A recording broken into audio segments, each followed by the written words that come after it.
ఎందుకంటే ప్రభుత్వం పట్టించుకోవాలి. ఓకే. ఇప్పుడు మనకున్న చట్టాలు, సుప్రీంకోర్టు ఆదేశాలు పాటించవలసిన బాధ్యత ప్రభుత్వం ఉంది.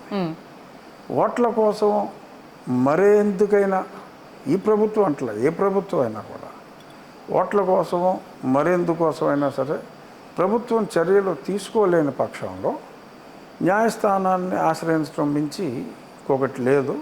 సో కాబట్టి ఖచ్చితంగా న్యాయస్థానాలని ఆశ్రయించైనా కూడా, లేకపోతే చట్టాలు ఎందుకు, అనవసరం కదా.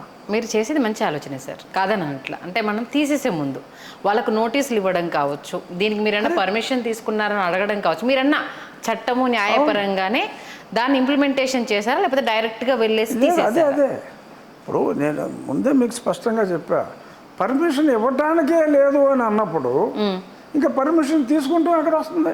ఇన్ని ఇయర్స్ అయిపోయింది కదా, ఇప్పుడు అయిపోతే మీరు ఒక మర్డర్ చేశారమ్మా, 10 ఏళ్ళు అయిపోయింది, ఇప్పుడు కేసు ఏంటరా అంటే, ఎప్పుడైనా సరే ఎప్పుడు నిజం బయటకు వస్తే అప్పుడు కేసు పెట్టచ్చు. అప్పుడు మర్డర్ చేసిన 10 ఏళ్ళు అయిందండి, మీరు ఇప్పుడు నా మీద కేసు పెడతా అన్యామండి అంటాం కరెక్ట్ కాదు. ఓకే. సో పెట్టడమే తప్పు. సో సో దానికి మళ్ళీ నోటీస్ ఇచ్చి నువ్వు ఎందుకు పెట్టావు అని అడగవలసిన అవసరం లేదు. అడిగినందువల్ల నష్టం లేదు, బట్ అడగవలసిన అవసరం లేదు.